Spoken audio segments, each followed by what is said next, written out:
अभी दिख रहा है? जी सर, दिख रहा है। चलिए शुरू करते हैं। ओम श्री परमात्मने नमः। ओम श्री परमात्मने नमः। अथ प्रश्नोपनिषद प्रश्नोपनिषद शांति पाठ। शांति पाठ। ओम भद्रं कर्णेभिः ओम भद्रं कर्णेभिः श्रेणुयाम देवा शृणुयाम देवा भद्रं पश्येमाक्षभिर्यजत्रा भद्रं पश्येमाक्षभिर्यजत्रा स्थिरैरङ्गैः तुष्टुवांसः तुष्टुवांसः तनूभिर्व्यसेम तनूभिर्व्यसेम देवहितं यदायुः देवहितं यदायुः स्वस्ति न इन्द्रो वृद्धश्रवा स्वस्ति न इन्द्रो वृद्धश्रवा स्वस्ति नः पूषा विश्ववेदाः स्वस्ति न पूषा विश्ववेदाः स्वस्ति नः तार्क्ष्यो अरिष्टनेमिः स्वस्ति नः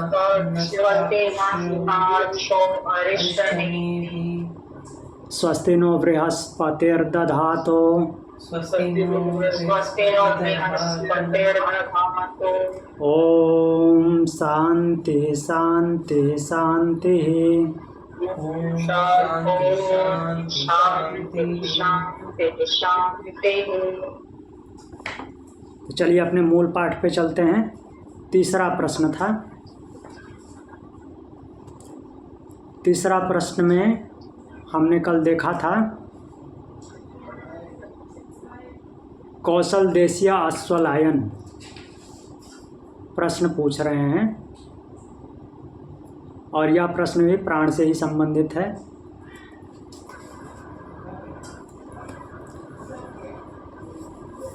तो प्रश्न उपनिषद में मैक्सिमम जगह पे प्राण ही आया है।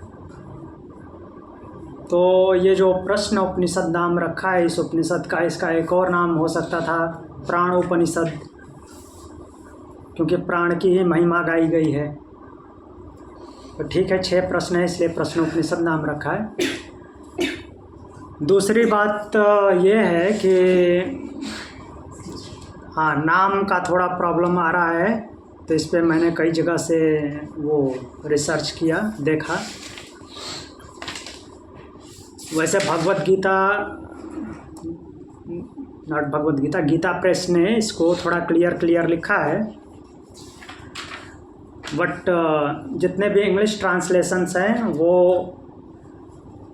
ये अश्वलायन जो हैं इनको कौशल बता रहे हैं। कौशल नाम है ऋषि का और वो अश्वल के पुत्र हैं। तो ये अश्वल के पुत्र होना तो सही अर्थ निकलता है। अश्वलायन से ये निकाल सकते हैं कि अश्वल के पुत्र हैं, लेकिन वो उनका नाम कौशल है ये सही जान नहीं पड़ता, क्योंकि कौशल देश का नाम था, एक महाजनपद था। तो ये हो सकता है कौशल देश के रहने वाले अश्वल के पुत्र। अब उनका वास्तविक नाम क्या है ये न लिखा है, और ऐसे कई लोगों का नहीं है। जैसे इसके आगे जो प्रश्न पूछेंगे, तो जो आगे चौथा प्रश्न पूछ रहे हैं,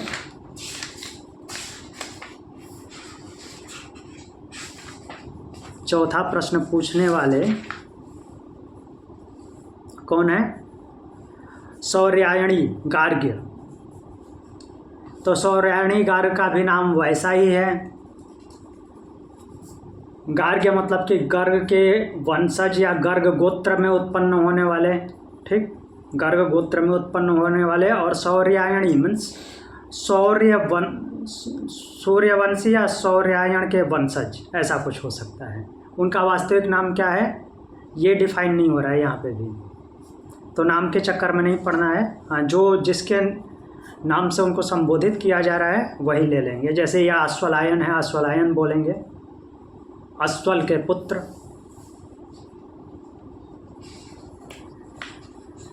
तो तृतीय प्रश्न में हमने देखा था कि ये जो अश्वलायन हैं वो पूछते हैं महर्षि पिप्पलाद से, प्राण के बारे में पूछ रहे हैं कि अब प्राण किससे, कुतः जायते, किससे उत्पन्न होता है और शरीर में कैसे आता है, कैसे प्रवेश करता है, तथा अपने आप को विभाजित करके 5 भाग में विभाजित करता है, तो विभाजित करके किस प्रकार स्थित है, कैसे यह बाहर निकलता है, और फिर बोल रहे हैं कि कथम बाह्यम अभिधत्ते, और बाहर के जगत को कैसे धारण करता है, कथम अध्यात्मम, और अंदर ये कैसे धारण करके रखता है सबको।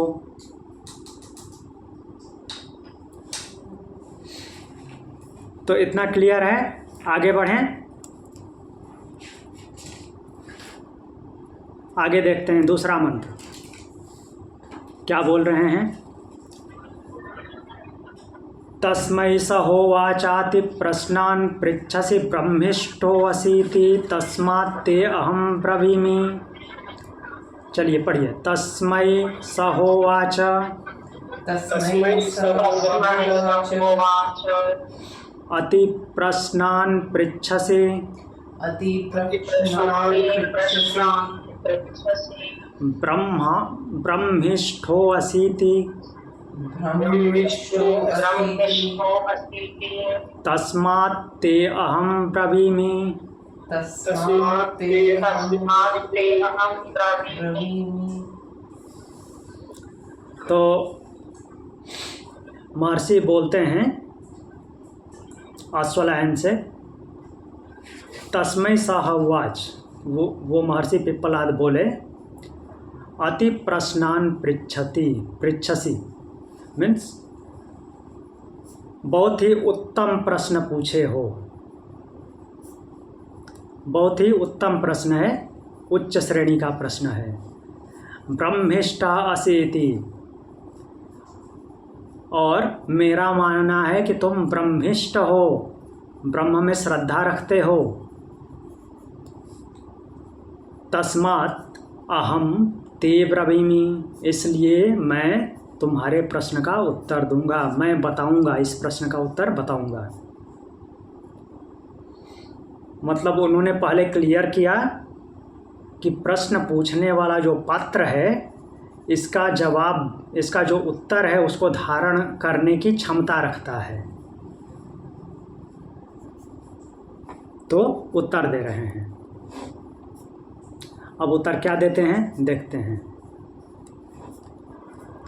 मतलब कि ऋषि को कन्फर्म हो गया कि जो प्रश्न पूछने वाला है वो ब्रह्मिष्ठ है और इसका उत्तर धारण करने की क्षमता रखता है, अर्थात उसका उल्टा सीधा अर्थ नहीं निकालेगा, जैसा मैं बताता हूँ उसको अच्छी तरह से समझ में आएगा। तो बताते हैं, देखते हैं क्या बता रहे हैं। आत्मन एष प्राणो जायते यथैषा पुरुषे छाये तस्मिन्ने तदा ततं मनोकृते नायात्यस्मिन् शरीरे। पढ़िए। आत्मन एष प्राणो जायते यथैषा पुरुषे छाये तस्मिन्ने तदा ततं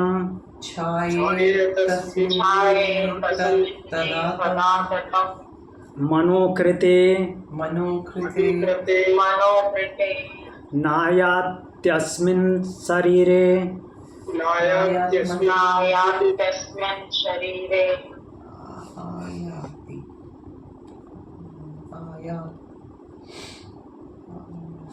वो बोल रहे हैं कि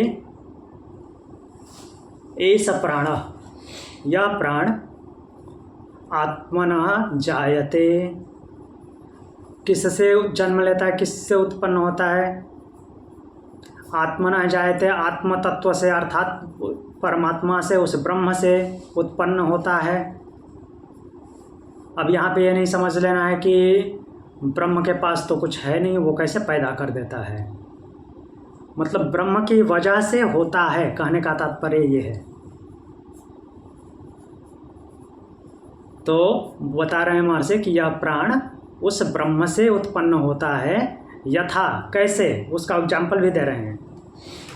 जिस प्रकार ऐसा छाया पुरुषे, जैसे छाया पुरुष के होने से अर्थात किसी पिंड के होने से, किसी जीवात्मा के होने से होती है। मान लीजिए सूर्य का प्रकाश है, सूर्य का प्रकाश है, वहाँ पे फिर बीच में कोई ऑब्जेक्ट खड़ा होता है, कोई व्यक्ति हो, कोई प्राणी हो या कोई पिंड हो, तभी उसकी छाया बनती है। ऐसा ही है ना। अगर वो वहाँ पे कुछ ना हो तो छाया बनेगी? नहीं बनेगी।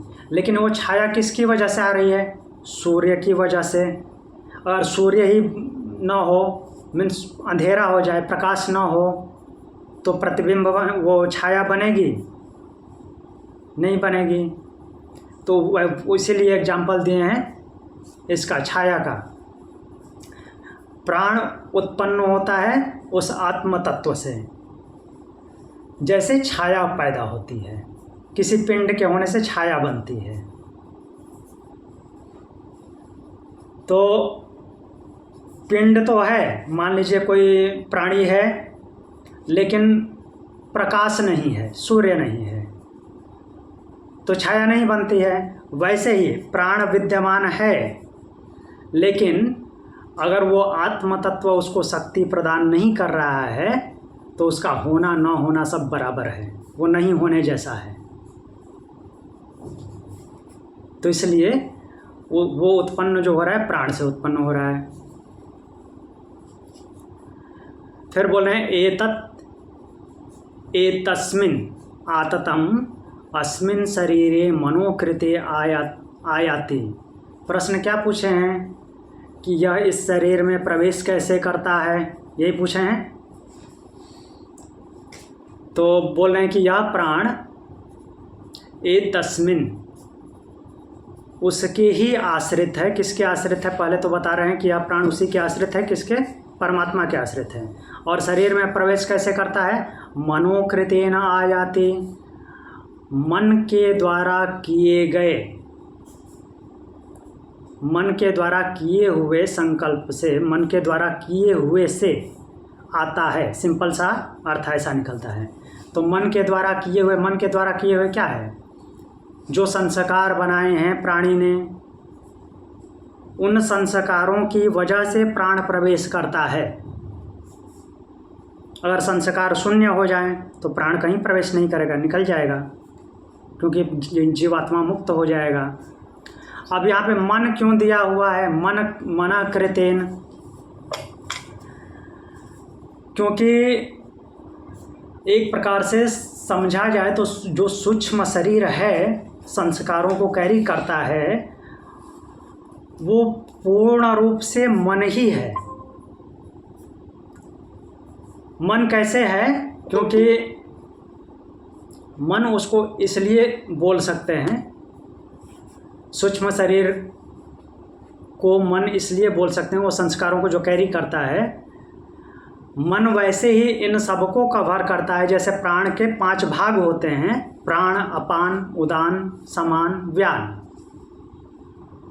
और इनको पूर्णता से कवर किए हुए, अपने आप में समाहित किए हुए है, वो कौन है? प्राण है। वैसे ही जो मन, बुद्धि, अहंकार, चित्त, ये जो चतुष्टय हैं, इन चतुष्टय का कंबाइंड रूप से कौन धारण करता है? मन। उसको भी मन बोलते हैं। और मन के अंदर ये 4 भाग हैं, मन, बुद्धि, अहंकार और चित्त, और इन सब से ही संस्कार वो कैरी होते हैं। क्लियर हुआ? थोड़ा सा हायर लेवल का है, कॉम्प्लिकेटेड है। तो सबसे पहले जो चित्त की व्यवस्था होती है इस प्रकृति में, और प्राण से ही प्राणित होते हैं सब कुछ। तो कहने का तात्पर्य है कि जो लोगों को ये पता है, उनको वो बोलेंगे कि सबसे पहले तो चित्त आता है। चित्त क्यों नहीं लिखा है? मनोकृतेन क्यों लिखा है? तो कंबाइंडली सबको, इन मन, बुद्धि, अहंकार और चित्त, इन सबको कंबाइंड रूप से मन ही बोला जाता है, इसलिए मनोकृतेन लिखा है। संस्कार का कैरियर कौन है? मन। तो उस मन के द्वारा जो संस्कार बनाए गए हैं उसकी वजह से प्राण जो है प्रवेश करता है, क्योंकि वो उन संस्कारों से अगला जीवन प्राप्त हो रहा है और उसको संचालित करना है। तो ये व्यवस्था है कि प्राण को प्रवेश करना है। और वो प्राण है किसकी वजह से? तो आत्मना, आत्म तत्व की वजह से, उसी के आश्रित है। एक बार फिर से बता देता हूँ। आत्मना एष प्राणो जायते तथैसा पुरुषे छाये तस्मिन् तदा ततम मनोकृतेनायात्यस्मिन् शरीरे। यह प्राण उस आत्म तत्व से उत्पन्न होता है। कैसे? जिस प्रकार से यह छाया पुरुष के होने पर होती है। कोई पिंड है, कोई प्राणी है, तभी छाया पड़ती है, छाया बनती है। और इन दोनों में से कोई भी ना हो, जैसे कि कोई प्राणी नहीं है तो भी छाया नहीं बनेगी, प्रकाश आएगा तो। और कोई है लेकिन प्रकाश ही नहीं है तो भी छाया नहीं बनेगी। तो इसलिए इसको उदाहरण देने का मतलब क्या है कि वो परमात्मा इसको शक्ति देता है प्राण को, जिससे कि ये कार्य करता है दूसरों के साथ मिलके। अब ये शरीर में प्रवेश कैसे करता है बताते हैं कि ये प्राण जो है परमात्मा का ही आश्रय लेता है, अर्थात उसी के आश्रित है, उस परमात्मा के आश्रित है। अब शरीर में प्रवेश कैसे करता है? मनोकृतेन, मन ने जो संकल्प किया अर्थात मन ने जो संस्कार बनाए हैं उसकी वजह से प्राण शरीर में प्रवेश करता है। क्लियर हुआ है? एक क्वेश्चन है सर। हाँ बोलिए। जैसे आपने बोला कि जो संस्कार है उसकी वजह से प्राण प्रवेश करता है, जब सबसे पहली जो बॉडी मिली होगी उस टाइम पे तो कोई संस्कार ही नहीं रहा होगा। हाँ जी, संस्कार नहीं हो रहा होगा, बिल्कुल सही बोले हैं आप। तो फिर हाँ, पहली बार बॉडी मिली होगी तो जब संस्कार रहा ही नहीं था तो बॉडी मिली ही क्यों? ये कोई क्वेश्चन नहीं उठा। जी वही तो प्राण को मतलब फिर कैसे शरीर? क्योंकि पुनर्जन्म तो संस्कारों से होता है। जब पहली बार बॉडी मिली होगी, नॉट ह्यूमन, किसी भी का मिला होगा जो इनिशियली। हाँ हाँ, तो सबसे पहले खुद सोचने वाली बात है, ये कहीं क्लियरली मेंशन नहीं है। इतना मेंशन है कि ये सृष्टि बंद नहीं होती। अगर ये पूरी सृष्टि समाप्त भी हो जाए, वैसे एक साथ समाप्त नहीं होती, मान लीजिए कि सब मुक्त भी हो जाएं, तो ऐसा नहीं कि बंद हो जाएगा, ये चलती रहती है। भगवान भगवत गीता में बोलते हैं विशिष्ट रूप से रचना करता हूँ। ऐसे मीन्स सब कुछ ब्लैंक नहीं रहता, कुछ नहीं होगा ऐसा कुछ कभी नहीं होता है। ब्लैंक तो नहीं रहता, जैसे हाँ। कुछ लोग मुक्ति भी होंगे। हाँ बता रहा हूँ। तो पहली बार आता है, इसका कंसेप्ट तो समझ में आ गया ना। पहली बार क्यों आता है? क्योंकि वो जो ब्रह्म जो है बोल रहा है कि विशिष्ट रूप से रचना करता हूँ। जब संस्कार ही नहीं बचे हैं तो कैसे रचना करता है? इसीलिए वो विशिष्ट शब्द लगाया है। बिना संस्कारों के वो क्रिएट कर देता है। अब क्रिएट किया तो जैसे ही प्रकृति में डाला, प्रकृति दो प्रकार की है, परा प्रकृति और अपरा प्रकृति। हाँ, परा प्रकृति जहाँ पे कोई घटना नहीं होती, कोई फंक्शन नहीं होता, बैलेंस है, इक्वल स्टेट है। तो इक्वल स्टेट है, लेकिन वो इक्वल स्टेट जैसे ही है तो अब वहाँ पे गुणों का प्रवेश होता है।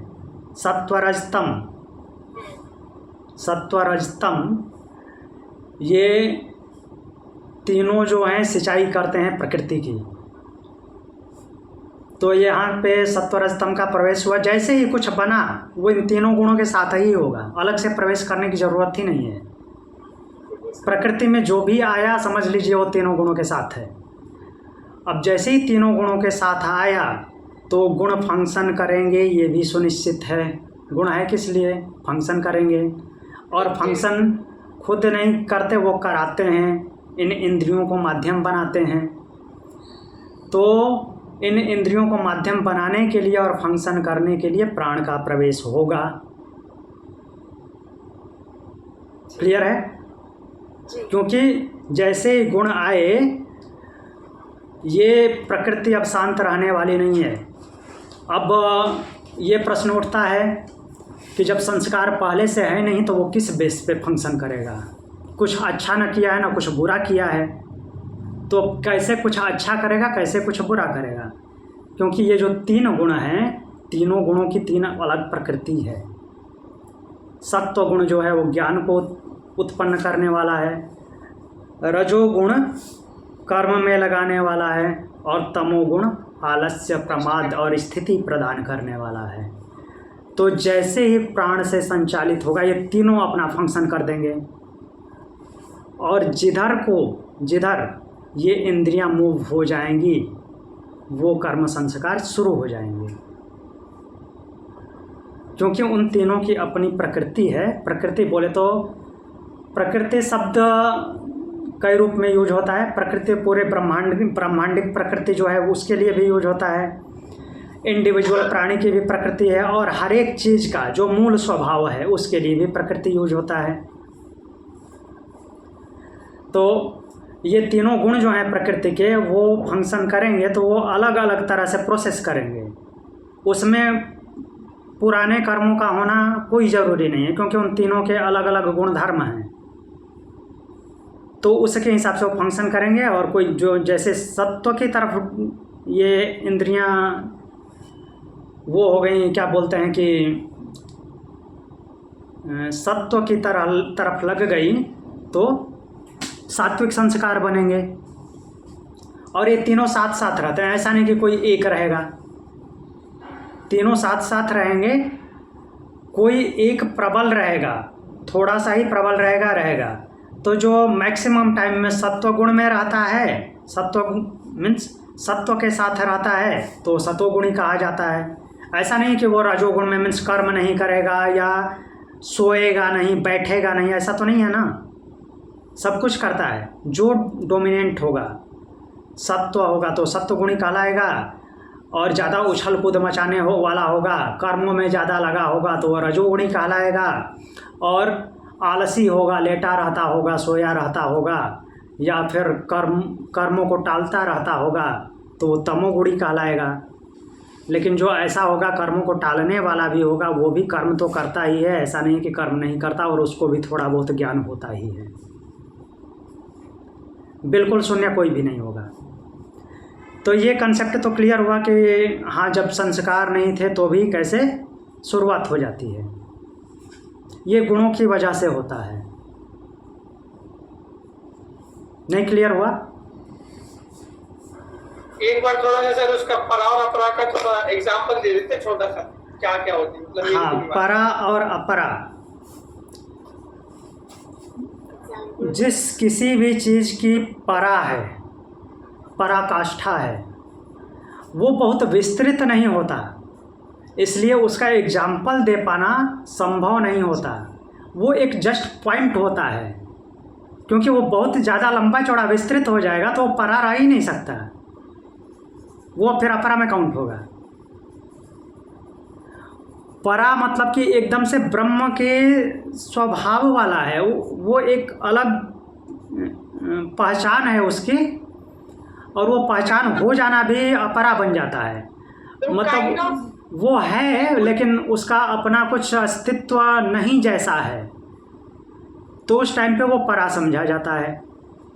जैसे कि प्रकृति एकदम से स्थिर अवस्था में, लेवल बैलेंस है, तो उसका परा है। परा मीन्स वो प्रकृति परा है, उसका पराभाव है वो। और वो केवल क्षण मात्र के लिए, वो क्षण मात्र भी हम अपने समझने के लिए बोल रहे हैं, वो क्षण भी नहीं है। और उसके तुरंत बाद किसी में भी जैसे ये गुण आए और कोई पिंड का निर्माण हुआ, जैसे कि ये सारे प्रकृति के कंपोनेंट मिल करके, जितने कंपोनेंट मिल करके कुछ बनना है वो बने, तो बनते ही वो अपरा हो जाता है परा से। जब तक अलग है तब तक वो परा स्टेट में, मीन्स जिसको व्यक्त नहीं किया जा सकता। या तो आप इक्वानिमिटी से बोल सकते हैं, इक्वानिमिटी या सम्यक दृष्टि, सम्यक बुद्धि, या निर्गुण हो जाना कुछ क्षणों के लिए, वो तो आत्मा को ही मान लिया जब आत्मा शरीर से नहीं। निकल जाता? नहीं, आत्मा उससे ऊपर है, वो भी अव्यक्त है, लेकिन हम ये परा प्रकृति की बात कर रहे हैं, वो प्रकृति में आता ही नहीं। हाँ माँ जी, आप जो बोल रही थी, हाँ वो समझने के लिए ऐसा मान सकते हैं, लेकिन वो तो हाँ वो अपना स्टेज है एक समझने के लिए, लेकिन है तो सब मिश्रण हो करके ऐसा बना, अपनी भावना वो सूचित कर रही है अपने आप को कि ऐसा होता होगा। बट वो स्टेज है कि जब सब कुछ अलग अलग अपने मूल स्थिति में रहता है। फंक्शन तब होगा जब कुछ मिलेगा। हाँ, सब कुछ तो है, प्रकृति का सब कुछ है, ये पंचभूत हैं, जो सूक्ष्म तत्व हैं, मन बुद्धि अहंकार और जो भी हैं तन्मात्राएं हैं, वो सब कुछ हैं, लेकिन सब कुछ अलग अलग हैं, वही मूल प्रकृति है। जैसे ही मिला अपरा हो गया। जैसे ज्ञान है, हम पढ़ते रहते हैं, ज्ञान की वृद्धि होती रहती है, तो इसको हम ज्ञान नहीं बोलते, ज्ञान की जो पराकाष्ठा है वो ज्ञान है। हाँ, इसमें भेद होते हैं, कई जगह पे शब्द ये यूज होता रहता है, ज्ञान भी यूज होता है, विज्ञान भी यूज होता है। अब बोलेंगे कि जब ज्ञान की पराकाष्ठा है तो उसमें फिर विज्ञान क्या है, विशिष्ट ज्ञान क्या है? जब ज्ञान ही हाईएस्ट है तो ये विशिष्ट ज्ञान उससे हायर कैसे हो सकता है? तो उस अज्ञानता के साथ जो ज्ञान है उसमें हम ज्ञान और विज्ञान और अज्ञान ये तीन शब्द लेते हैं।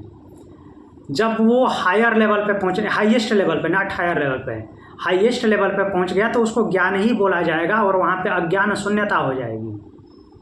मीन्स अज्ञान बिल्कुल नहीं रहा। तो अज्ञान बिल्कुल नहीं रहना वो बहुत लंबे समय तक ऐसा तो होगा नहीं। जैसे ही अज्ञान शून्य हुआ, वो जो ज्ञान है वो क्या है? ब्रह्म की स्थिति है। ज्ञान ब्रह्म की स्थिति है, मीन्स सब कुछ जान जाना, और सब कुछ जान जाना, तो सब कुछ जानने का मतलब क्या है? अज्ञान शून्य हो जाना, अर्थात जो जो विकार थे वो खत्म हो गए। और विकार क्या है? विकार क्या है? जो प्रकृति के अलग अलग कंपोनेंट हैं वो मिले थे तो विकार है, और जब तक वो मिले रहेंगे तब तक अज्ञान बना रहेगा। वो बिल्कुल अलग अलग उसी स्टेट में हो गए तो ज्ञान हो गया, और ज्ञान हो गया तो जीवात्मा कहाँ समाहित हो गया? ब्रह्म में। तो वो एक पॉइंट है, और पॉइंट भी नहीं है, हमारे समझने के लिए पॉइंट है। तो वो ज्ञान की अवस्था है। उसके नीचे जो कुछ भी है वो अज्ञान है। अब अज्ञान बोल देने का मतलब ये नहीं समझना है कि पूरी तरह से ज्ञान की शून्यता नहीं, ज्ञान वहाँ पे भी है, ज्ञान वहाँ पे भी है, अज्ञान है उसके साथ में। और जितना नीचे लेवल पे होते हैं अज्ञान उतना बड़ा होता है, और ज्ञान कम होता है। जैसे जैसे ज्ञान बढ़ता जाता है अज्ञान तनु होता जाता है, अज्ञान क्षीण होता जाता है। और जब बिल्कुल अज्ञान शून्यता होती है, ज्ञान पूर्ण हो जाता है, तो ब्रह्म में समाहित हो जाते हैं। तो हर चीज़ की जो परा अवस्था है एकदम से क्षणिक है, और जो अपरा अवस्था है जैसे कि अज्ञान है, उसका ड्यूरेशन, उसका क्षेत्र बहुत विस्तारित है, उसका कैलकुलेशन भी नहीं हो सकता। क्योंकि जब तक उलझे रहेंगे तब तक अज्ञान चलता रहेगा, उसकी कोई टाइम लिमिट थोड़ी है। जब मुक्त हुए तब ज्ञान हो गया, मीन्स ज्ञान हुआ तभी मुक्त हुए, नहीं तब जब तक इधर हैं तब तक अज्ञान बना हुआ है किसी न किसी तरह से। वैसे ही ये प्रकृति की परा और अपरा अवस्था है। जब तक मिश्रण होकर के कुछ न कुछ बना हुआ है तब तक वो अपरा है, और जब जैसे ही वो बैलेंस स्टेज में आ गई, सब कुछ अलग अलग, वो परा स्थिति है उसकी। तो जब कुछ पता ही नहीं चल रहा है तो वो अव्यक्त है ना, होते हुए भी अव्यक्त है। जैसे कि ब्रह्म है, लेकिन ब्रह्म प्रकृति से अलग है, उसको प्रकृति में काउंट नहीं कर सकते, क्योंकि उसके पास वो भी नहीं है। वो पंच प्राण और पंच महाभूत तन्मात्राएं, इन सब का होना भी उसके पास नहीं है, ये प्रकृति के हैं सब। वो केवल इनका यूज करता है, और वो प्रकृति का निर्माण भी नहीं करता। प्रकृति भी उसी की तरह अनादि है, जैसे वो अनादि है, उसका आदि नहीं हुआ है, वैसे प्रकृति की भी शुरुआत नहीं हुई है। प्रकृति और ब्रह्म दोनों अनादि हैं, अर्थात प्रकृति का जो परा अवस्था है, परा प्रकृति है, वो अनादि है। जो ये अपरा है इसकी शुरुआत होती है, ब्लेंडिंग होकर नई नई चीज़ें बनती रहती हैं। क्लियर? आगे बढ़ते हैं। अब आ जाते हैं प्राण के पास। प्रश्न था कि प्राण कैसे उत्पन्न होता है और कैसे शरीर में प्रवेश करता है। ये दो प्रश्नों का उत्तर मिल गया। अब अगला प्रश्न क्या है? अपने आप को विभाजित करके कैसे स्थित होता है शरीर में, यह है। तो उसका उत्तर दे रहे हैं। यथा सम्राडेवाधिकृतान् विनियुक्ते एतान् ग्रामान् अधितिष्ठस् वेत्येवमेवैष प्राण इतरान् प्राणान् पृथक् कथय्येव सन्निधत्ते। एक मिनट।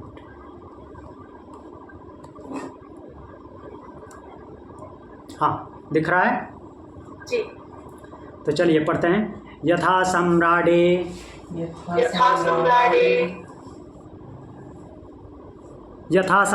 वा अधिकृतान् विनियुक्ते एतान् ग्रामान्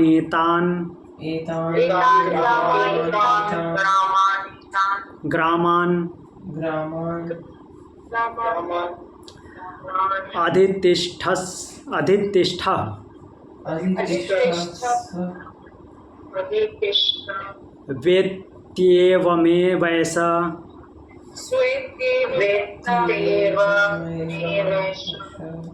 प्राणैतरान्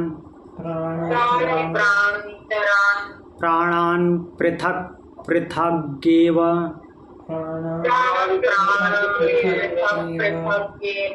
सन्निधत्ते।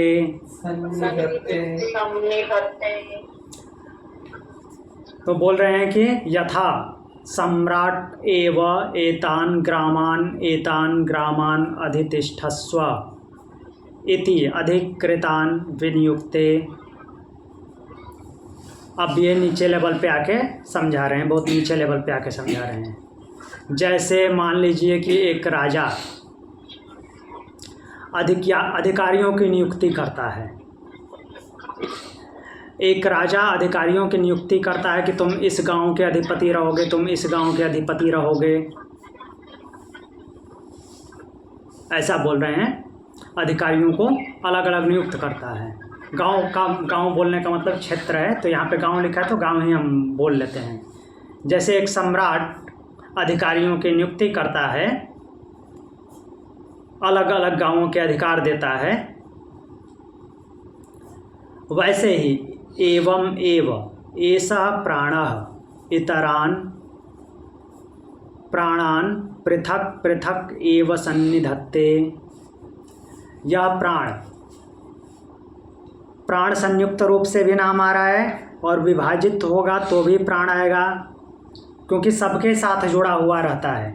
प्राण कंबाइंड रूप से भी उसका प्राण ही नाम है। और जब 5 भाग में विभक्त होता है तो भी उसमें जो पहला भाग है उसको प्राण बोलते हैं। प्राण है दूसरा, सभी के पीछे प्राण लगा रहता है, वो अलग बात है कि हम हटा देते हैं, शॉर्ट में नाम ले लेते हैं। अपान को मूल रूप से अपान प्राण बोलते हैं, व्यान को व्यान प्राण बोलते हैं, समान को समान प्राण बोलते हैं, उदान को उदान प्राण बोलते हैं। ऐसे ही बोलते हैं ना महक जी?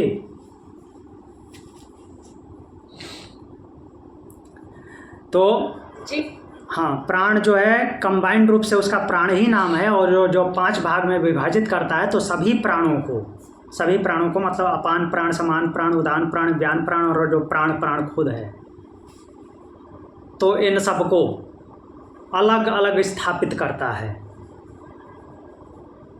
कैसे? जैसे चक्रवर्ती सम्राट जो होता है, यथा सम्राट है, जैसे सम्राट अपने अधिकारियों की नियुक्ति करता है, तुम इस क्षेत्र के मालिक रहोगे, तुम इस क्षेत्र के अधिकारी रहोगे, तुम इस क्षेत्र के अधिकारी रहोगे। वैसे ही प्राण अपने को 5 भाग में विभाजित करके 5 प्राणों को अलग अलग क्षेत्र देता है कि अब अलग अलग क्षेत्र अभी मैं अपने से नहीं बता रहा हूँ, आगे आएगा, खुद देख लेते हैं।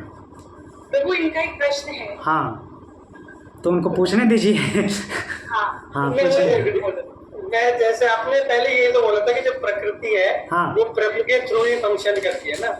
हाँ, प्रकृति अपने से थोड़ी फंक्शन, दीदी बोल रहे हैं जैसे वो 2 यूनिट है, वो दोनों समान है, लेकिन मतलब जैसे जो प्रकृति है फंक्शन तो ब्रह्म के ही थ्रू करेगी ना, वरना वो खुद से फंक्शन ही नहीं करेगी। हाँ, एग्जिस्ट करेगी लेकिन फंक्शन नहीं करेगी, है ना। हाँ, खुद से फंक्शन नहीं करेगी। लेकिन आपका प्रश्न क्या है? यही मतलब ये चीज स्टेटमेंट ब्रह्म प्रकृति से ज्यादा महत्वपूर्ण है। पहला ये प्रश्न है।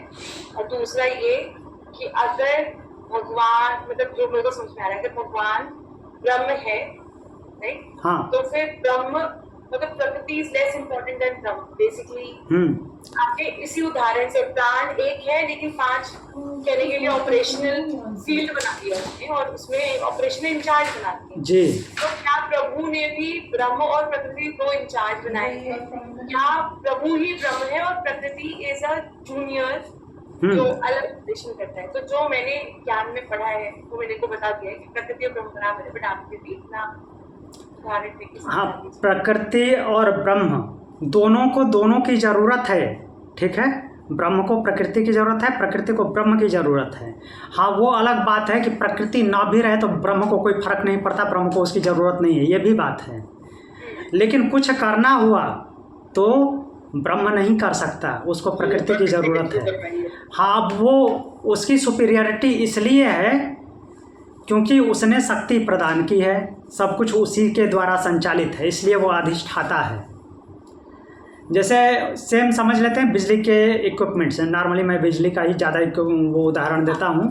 अच्छा एग्जाम्पल। तो कितने भी बड़े बड़े इक्विपमेंट लगे हों, आपके घर पे बिजली ना हो तो उनका होना ना होना सब नहीं होने जैसा है। भले ही वो देखने के लिए बहुत बड़े हैं, हाई पावर के हैं, लेकिन जब तक बिजली नहीं आएगी वो फंक्शन नहीं करेंगे। वैसे ही प्रकृति में कितने भी बड़े बड़े पिंड हों, बड़े बड़े प्राणी हों, अगर वो ब्रह्म की शक्ति नहीं प्राप्त है तो उनका होना और ना होना सब बराबर है, डेड मरे हुए के समान है। तो जो चेतना अर्थात कॉन्शियसनेस मिल रही है प्रकृति को, उस ब्रह्म की वजह से मिल रही है। अब ब्रह्म के पास ऐसा भी कुछ उसके पास अपना नहीं है, तो किसी भी काम को करने के लिए प्रकृति को माध्यम बनाना पड़ता है उसको। वो अपने से कुछ नहीं कर सकता। जैसे बिजली कुछ नहीं कर सकती, बिजली ना तो हवा दे सकती, ना पानी दे सकती है, ना कोई और काम कर सकती है, तो उसको इक्विपमेंट को यूज करना पड़ता है। सेम वैसा ही हालत ब्रह्म और प्रकृति का है। अच्छा, लेकिन अगर मैं गलत नहीं हूँ उसमें, हाँ, तो जब मैं गीता पढ़ रहा था तो उसमें भगवान अर्जुन को नहीं बोलते कि सब कुछ मेरा ही बनाया हुआ है, मैंने ही बनाया, ब्रह्म मैं ही हूँ। तो वो प्रकृति के लिए वो तो बोलते ना शायद कि मैं नहीं बनाया इसको। जी गौरांग जी, तो यहाँ पे समझने की बात है, अध्यात्म में जो है अपने आप का लेवल, इसका लेवल थोड़ा ऊपर उठाना पड़ता है। ऐसे डेली लाइफ में आप सुनते होंगे कि आत्मा निकल गई, आत्मा निकल गई। आत्मा कहीं निकलती आती जाती है, आत्मा हर जगह विद्यमान है। मैंने पानी का एग्जाम्पल भी कल आपको देके समझाया था, उसको ढूंढ सकते हैं। तालाब के पानी में घड़े का पानी किधर गया? तो वैसे ही वो आत्मा सर्वव्यापी है, वो ब्रह्म का स्वरूप है, वो कहीं आती जाती नहीं है। और ब्रह्म आपको इतने दिन से बता रहा हूँ, ब्रह्म के पास जब कुछ है ही नहीं तो वो बनाएगा कैसे? हाँ, भगवान बोलते हैं, वो आप बात सही बोल रहे हैं। भगवान ये बात क्यों बोल रहे हैं? क्योंकि उन्होंने उसको शक्ति दे रखी है, पावर दे रखा है। उसके वो ब्रह्म की शक्ति मिलने के साथ ही प्रकृति को जो कुछ करना होता है वो खुद करती है। लेकिन किसकी वजह से कर रही है? उस ब्रह्म की शक्ति से। जैसे पंखा हवा दे रहा है तो हवा तो पंखा दे रहा है, बिजली थोड़ी ना हवा दे रही है। लेकिन किसकी वजह से दे रहा है? बिजली की वजह से। तो ये वही बात हो गई कि बिजली बोल रही है कि मैं हवा दे रही हूँ, इसीलिए ब्रह्म भगवान बोल रहे हैं कि मैं ऐसा करता हूँ। जी, समझ आ गया समझ में? क्योंकि उसका अधिष्ठान है, उसने शक्ति दी है। क्या ऐसा कहीं मतलब वैसे तो जो मैंने समझा है प्रकृति और ब्रह्म बराबर है, पर क्या ब्रह्म इसमें विशिष्ट है या प्रधान है, ऐसा कुछ? ब्रह्म कहाँ बराबर है? 1.4। ब्रह्म इसलिए विशिष्ट है क्योंकि उसके पास वो शक्ति है चेतनवत करने की। ठीक, इसीलिए वो विशिष्ट है। अब यहाँ पे देखते हैं, सॉरी, आई थिंक हम अगर प्रश्न 1.4 में जाएं तो उसमें क्लियर है कि ब्रह्म इज रई, ब्रह्म रई प्लस प्राण को शक्ति देता है, तो ब्रह्म इज 1 लेवल अबव, रई और प्राण उसके नीचे है। Sir, is that right? ये क्वेरी नंबर 1 में जो है इन्होंने आंसर किया है 4थे श्लोक में। ये काफी क्लियरली यहाँ पे एस्टैब्लिश कर दिया, मैटर रई, एनर्जी प्राण, और उसके ऊपर ब्रह्म। सो तो ब्रह्म एक्चुअली, मार्क जी इधर सुनिए, ब्रह्म एक्चुअली सुपीरियर है क्योंकि उसके पास शक्ति है, उस शक्ति की वजह से सुपीरियर है। वो ना हो तो कुछ भी नहीं है, जीरो है। सॉरी मैं अटेंशन 1.4 पे लगा। क्लियर?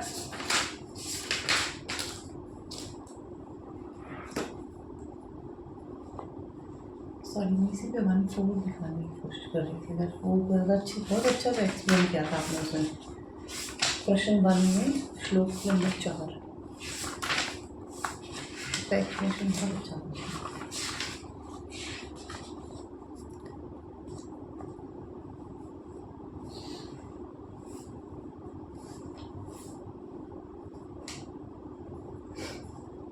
हाँ, जैसे 1.4 ये प्रश्न उपनिषद का 1.4 जो है, तस्मै स होवाच प्रजा कामो वै प्रजापते स तपो अतप्यत स तपस्तप्त्वा स मिथुनमुत्पादने रयिं च प्राणं चेत्येतौ मे बहुधा प्रजा करिष्यत इति। सेम जैसे भगवान बोलते हैं भगवद गीता में, वैसे यहाँ पे महर्षि भी एक्सप्लेन किए हैं शुरू में ही, पहला प्रश्न का उत्तर देते हुए, कि वो महर्षि पिपलाद बोलते हैं कि वह प्रजा कामा, प्रजा की कामना उत्पन्न हुई। अब उसको प्रजा की कामना वो केवल अपने शक्ति स्वरूप से तो उत्पन्न नहीं होगी, प्रकृति को माध्यम बनाएगा तभी उत्पन्न होगी। सोचने के लिए भी अपना उसके पास कुछ नहीं है, लेकिन वो प्रकृति से मिलेगा इसी बात के लिए, सोचने के लिए, उसका विस्तार करने के लिए। तो मन को वो चेतना प्रदान करेगा, अर्थात मन के अंदर ही बुद्धि आ रही है बड़े लेवल पे देखा जाए तो वो सोचा, क्या सोचा, उसकी इच्छा हुई प्रजापति की, तो वो सोचा कि वो एक है। हाँ,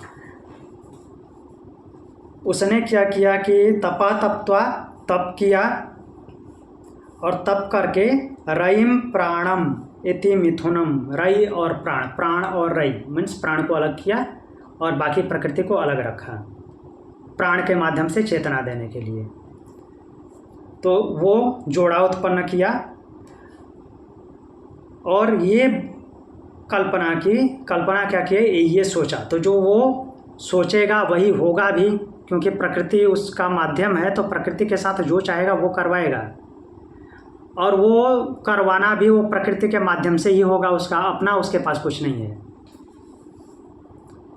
अगर फोर्स भी अप्लाई करेगा प्रकृति पे, तो प्रकृति के ही किसी कंपोनेंट को माध्यम बना के उस पर फोर्स अप्लाई करेगा। तो उसने रई और प्राण बना दिया और बोला कि बहुधा प्रजा करिष्यत इति, इससे बहुत सारी प्रजा करो, मीन्स प्रजा का विस्तार करो। तो इस तरह से प्रजा का विस्तार हुआ। अभी थोड़ा क्लियर हुआ?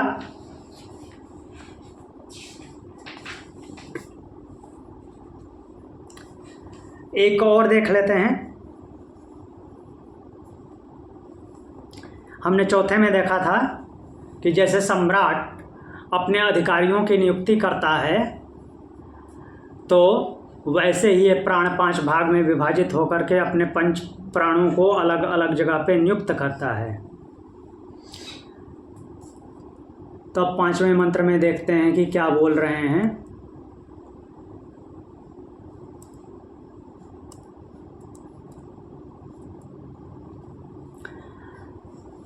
पायुपस्थे अपानं चक्षु श्रोत्रे मुखनासिकाभ्यां प्राणः स्वयं प्रतिष्ठते मध्ये तु समानः एष ह्येतद्धुत्तमन्नं समं नयति तस्मादेता सप्तर्चिषो भवन्ति।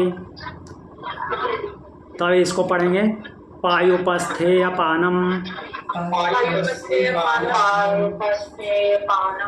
चक्षु श्रोत्रे मुखनासिकाभ्यां प्राणः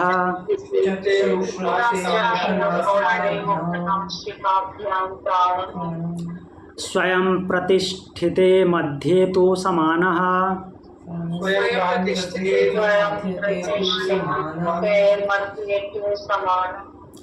एष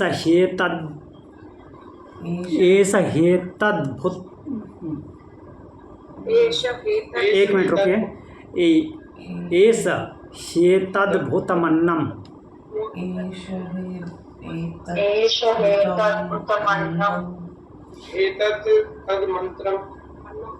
ह्येतद्धुतमन्नं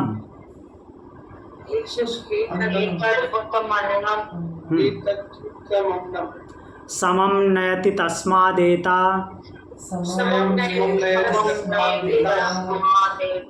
सप्तार्चिषो भवन्ति। तो जैसे ये हेतद्धुतम अन्नम, इसमें कई शब्द हैं, लास्ट में अन्नम आया है, ठीक है। तो देखते हैं क्या बोल रहे हैं। इसमें बोलते हैं प्राण अब डिवाइड कर रहा है किसको किसको कहाँ कहाँ रहना है। तो वह प्राण पायुपस्थे अपानम, पायु और उपस्थ मीन्स गुदाद्वार और जननेंद्रिय। गुदाद्वार नहीं मीन्स गुदा से रिलेटेड जो भी फंक्शन है, किडनी और मीन्स जितने भी एक्सक्रेटरी सिस्टम है वहाँ पे, और जो जननांग है, उन सारे का क्रियाकलाप किसके अंडर सौंप रखा है? अपान, ठीक। पायुपस्थे, पायु और उपस्थ से रिलेटेड जो कुछ भी है वो अपान की जिम्मेदारी है। अपान प्राण देखेगा उसको। चक्षु श्रोत्रे मुखनासिकाभ्याम प्राण स्वयं, और स्वयं प्राण कहाँ पे है? चक्षु आँख, श्रोत्रे कान, मुख नासिका, नासिका से ही होके जाता है। तो यहाँ पे स्वयं प्राण उपस्थित है। प्रातिष्ठते मध्ये तो समानः, और मध्य में प्राण और अपान के मध्य में समान को लगा रखा है। यहाँ पे रहो, समान प्राण को मध्य में रखा है। फिर बोल रहे हैं कि ऐसा ह्येतद् उत्तम अन्नम समम नयति तस्मादेता सप्तर्षिषो भवन्ति। और समान वायु की विशेषता बता रहे हैं कि समान वायु की विशेषता क्या है, समान प्राण की विशेषता क्या है। तो ऐसा ही यह समान प्राण जो है, यही एतत् हुतम अन्नम, प्राण रूपी अग्नि में हवन किए हुए अन्न को, प्राण रूपी अग्नि में हवन किए हुए अन्न को। ऐसा क्यों बोल रहे हैं? अब ये शरीर किससे संचालित हो गया?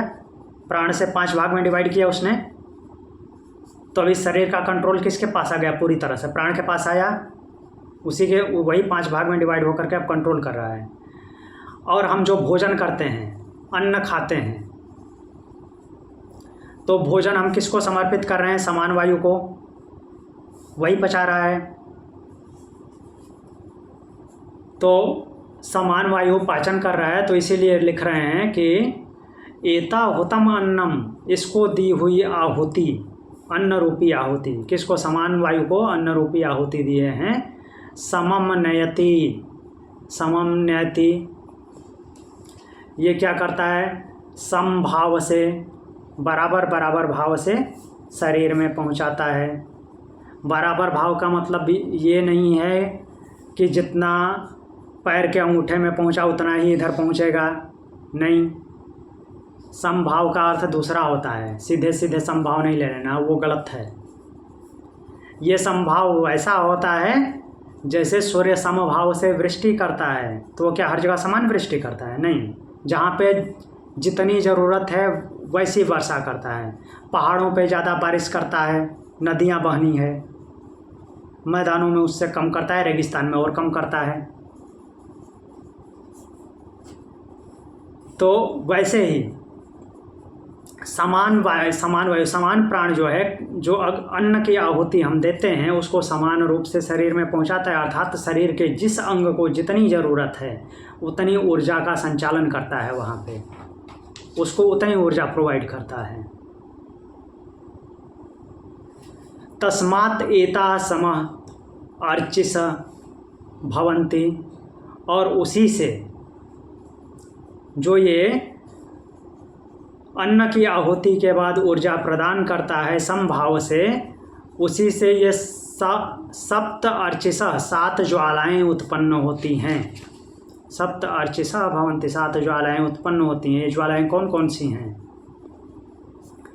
ज्वाला का मतलब अग्नि की बात नहीं कर रहे हैं, तो ये समझाने के लिए माध्यम बनाए हैं। मीन्स जो अग्नि की तरह ऊपर उठाती हैं आपको, ऊपर आपको क्या उठाता है? ज्ञान उठाता है, ज्ञान ही ऊपर उठाता है ना, अज्ञान तो नीचे दबाता है। और ज्ञान किससे प्रदर्शित होता है? अग्नि से, ज्वाला से, प्रकाश से। अब वो ज्ञान मिलता कहाँ से है? ज्ञानेंद्रियों से। ठीक, समझने की बात है थोड़ी सी। समान वायु से कहाँ लेकर के गए हैं? समान वायु को अन्न रूपी अग्नि की आहुति हम देते हैं, वो उसको पचाता है, एनर्जी क्रिएट करता है, और वो समान रूप से शरीर में डिस्ट्रीब्यूट करता है, और उससे सप्त ज्वालाएँ उत्पन्न होती हैं, अर्थात 7 ज्ञान के साधन उत्पन्न होते हैं। वो ज्ञान के साधन कौन है? इंद्रियां। तो इंद्रियां तो 5 होती हैं, लेकिन उसकी जगह 7 हैं। 2 आँख, 2 कान, 2 नाक, 1 जिह्वा। तो 2, 2, 4, 2, 6, 1, 7 हो गए। ये 7 ज्वालाएँ अर्थात 7 ज्ञान के साधन ये उत्पन्न होते हैं। फिर से एक बार देख लेते हैं। प्राण ने अपने को 5 भाग में विभाजित किया, और जो पायु और उपस्थ अर्थात एक्सक्रीटरी सिस्टम और रिप्रोडक्टिव सिस्टम का काम किसको सौंप दिया? अपान को। और खुद कहाँ रहा? मुख, नासिका और कान में। और मध्य में किसको प्रतिष्ठित किया? समान वायु को, समान प्राण को। अब समान प्राण को हमने अन्न की आहुति दी, उसने अन्न को पचाया, अन्न को पचा करके एनर्जी क्रिएट की, ऊर्जा बनाया, और उसको समान भाव से विभाजित किया, पूरे शरीर में डिस्ट्रीब्यूट किया। उस ऊर्जा से सप्त ज्वालाएँ उत्पन्न हुई, अर्थात ज्ञान के साधन उत्पन्न होते हैं। तो अब प्रश्न उठता है कि ये तो परमानेंट हैं, ये उत्पन्न कहाँ हुए? अन्न खाने से कहाँ उत्पन्न हुए? तो हम अन्न नहीं खाएंगे तो ये मर भी तो जाएंगे, इसका संचालन उसी से तो हो रहा है। तो इसलिए बोल रहे हैं कि ये 7 ज्वालाएँ उत्पन्न होती हैं, क्योंकि हर सेल डेड होता है, नया बनता है, तो ये भी वैसे ही है। तो 7 ज्ञान के साधन हो गए। 2 आँख, 2 कान, 2 नाक, 1 जिह्वा, जीभ। यही इस मंत्र में बोले हैं। अब 2 प्राण और बचते हैं, उदान और व्यान। अब उसको कल देखेंगे, उसका एक्सप्लेनेशन भी थोड़ा बड़ा है, उसके बारे में यमराज पहले बता चुके हैं। जो हृदय की नाड़ियाँ थीं, तो वो फिर से आएगा उदान प्राण में। उदान ही ऊपर ले जा रहा है ना, फिर से आएगा, उसमें नाड़ियों का विस्तार और ज़्यादा है, तो कल देखेंगे। तो और कुछ इसीलिए अन्न का इतना महत्व है क्या सर? क्या? क्योंकि जैसा अन्न हम, इसीलिए अन्न का महत्व जो बताते हैं आयुर्वेदा में, क्योंकि फिर अन्न के हिसाब से वैसी ज्वालाएं निर्माण होगी, वैसा डेटा कंज्यूम करेंगे, जैसा अन्न वैसा मन। हाँ, जैसे अन्न की आहुति आपने दी, जिस प्रकार के अन्न की आहुति दे रहे हैं वैसे ही एनर्जी बनेगी। निम्न क्वालिटी के अन्न की आहुति देंगे तो निम्न क्वालिटी की ऊर्जा बनेगी, नेगेटिव ऊर्जा बनेगी। उच्च क्वालिटी का अन्न की आहुति देंगे तो पॉजिटिव ऊर्जा बनेगी, और वैसी ही विचारधारा भी बनेगी। और कुछ? ठीक है, तो आज इतना ही, आज की कक्षा समाप्त करते हैं। ओम शांति। ओम शांति।